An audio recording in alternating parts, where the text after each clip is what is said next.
It doesn't help that Berger is wearing 16, which means I'm getting massive Dale Stephens flashbacks, and that's not fair on him. Or me, come to think of it.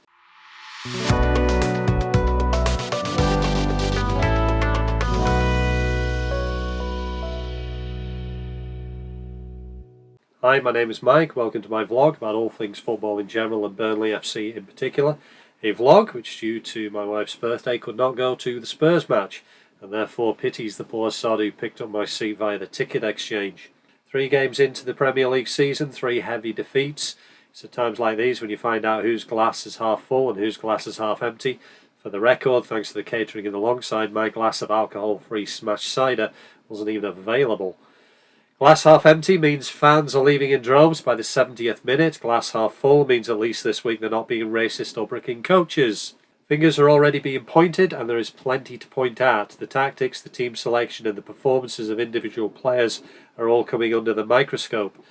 You can see what VK is trying to do tactically, with 4 at the back when Clarets don't have the ball, turning into 3 when in possession, and the left back pushing into midfield. I'm not entirely sure it's working, especially when said left back is Connor Roberts. That's not a knock at him at all. He's definitely trying to do what the manager is telling him to do. It's just that being a right back, I'm not entirely sure that he can. Oddly, this tactic is exactly the same one that little Mickey Arteta is getting questions about with Thomas Partey down at the Emirates. So maybe him and VK read the same books over the summer. Speaking of trains, Sander Berger is getting some stick. He is what he is right now, trying to fit into a system in a midfield that is certainly not working, with Josh Cullen no longer being that metronome in the middle of the park. Again, you can see the job that Berger is being asked to do, because Cullen has been identified as the main outlet by the opposition and is being man-marked, so we need someone to step up. But I'm not sure why Josh Brownhill can't get a start in that midfield. Brownhill, Berger and Cullen as a midfield 3 has to be at least the equal of Brownhill, Cork and Cullen from last season. But it seems that VK is changing things around a bit too much. Berger did do a fantastic run to set up the winner in the Forest game, and that does show encouraging signs of what he can do. But it doesn't help that Berger is wearing 16, which means I'm getting massive Dale Stephens flashbacks, and that's not fair on him. Or me, come to think of it. Admittedly, throwing a team together and deciding that positions are just mere labels and barriers to expressing your individual creativity on the pitch, man, worked pretty well last year. But the step up to the Premier League, especially at the top of the Premier League, is another kettle of fish. I'm just worried that people are going to look at the number of points that we have at the start of October and see that we have a small amount, but ignore the fact that we'll have played 6 or 7 clubs who all have European ambitions this season. The fixtures will get easier, but it is hard to stomach being so far behind the 8 ball by the time the clocks go back. But it is kind of weird that the Premier League, especially at the top end, seems to now be built on sides who want to counter-attack. Spurs, Villa, Brighton, Man United, Liverpool are all built to hit you on the break with speed. And this is Burnley's Achilles heel. It was kind of shown last year, but the difference is we're losing the ball so much more easily to so much better players, whether we're giving it away or simply being muscled off it. I'm no fan of having a team full of immobile big players, but when you see Manuel Benson being marked by a player who's a good 8 inches taller than him, an already difficult task becomes almost impossible. By the way, this is Manuel Benson's Wikipedia page. Very funny, lads. I'll put it back. I do have faith that the players will learn, but I worry that they won't learn in time to avoid the clamour of noise and hype that is the endless post-match controversy media industrial complex of the Premier League. But ultimately, the Premier League is in 2 tiers, and you see it when you look at the transfer business. There's a level of clubs that spend around a minimum of £30 million on a player, and a level which spends 20 to 25 million as a maximum. And here's an interesting comparison. We've lost 3 games to Manchester City, to Aston Villa, and to Spurs. Newcastle have lost their last 3 games to Manchester City, Liverpool, and Brighton. Opponents who are similar teams with similar expectations. So should Newcastle be worrying more about their run of form than Burnley, and whose head is more likely to be on the chopping block?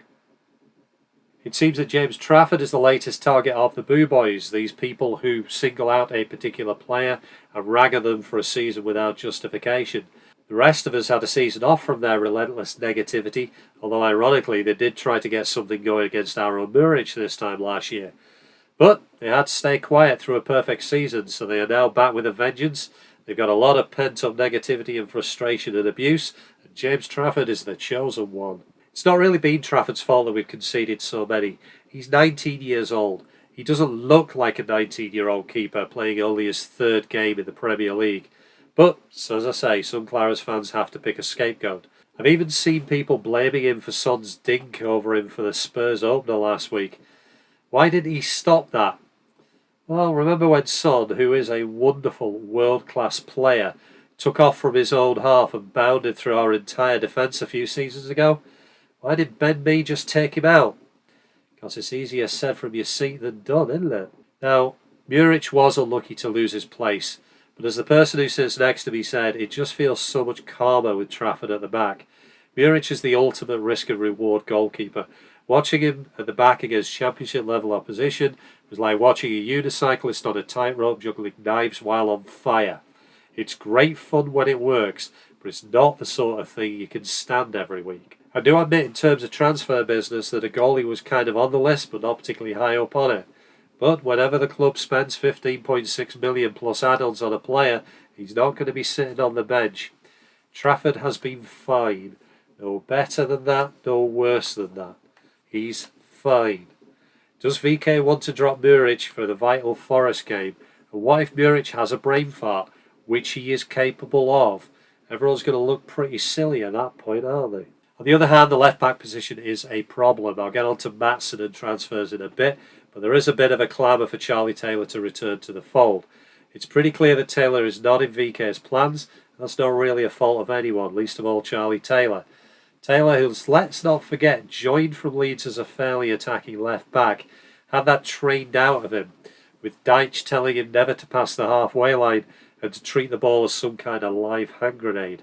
With a new style of football being in vogue, not least at Burnley Football Club, and particularly with the kinds of people who treat football less as a form of entertainment and more as some kind of mathematical problem to be solved, Taylor is unfortunate in that time has kind of moved on, and a good old-fashioned defender is seemingly no longer required. But I'm wary of seeing him as a solution to the problem.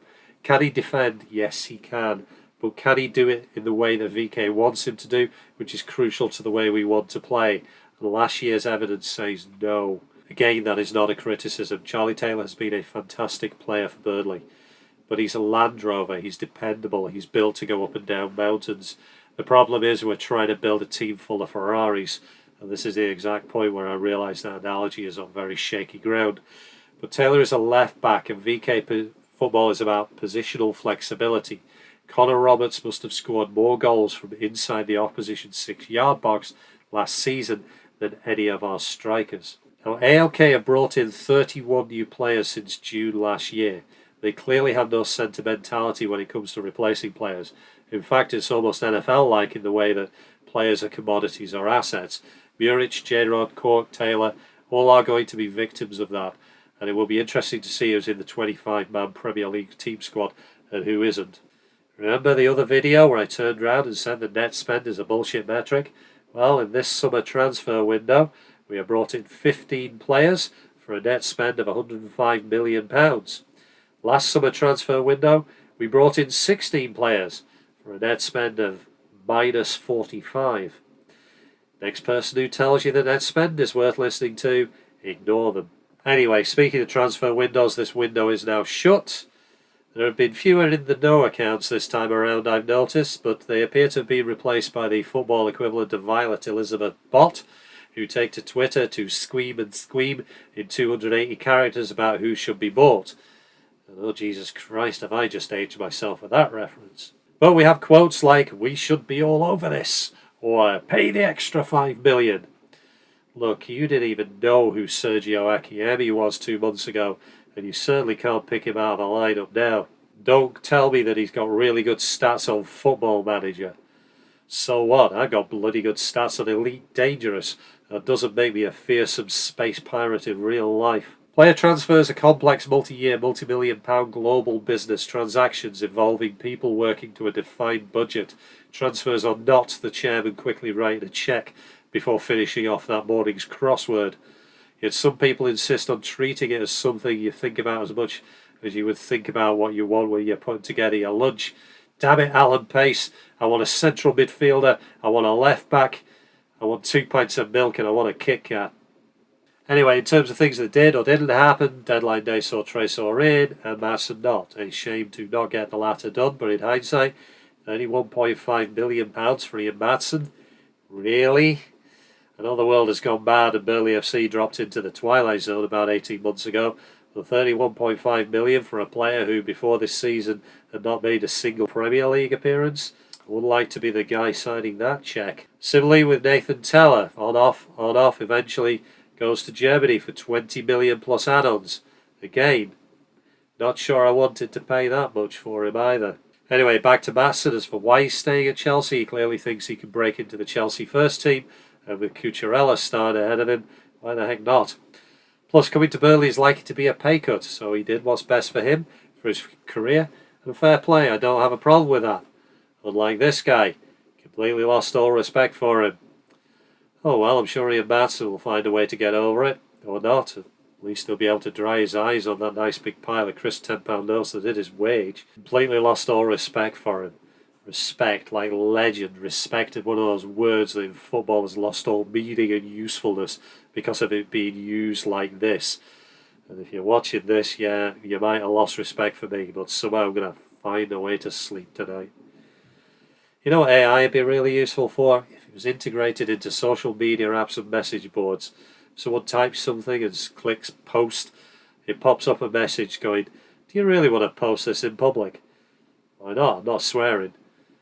Yeah, but it makes you sound like a right prick. Besides, if you think I'm being cynical about transfers and stuff, at least I haven't set up a Patreon to get people paying me money to read transfer rumours they have no possible way of verifying.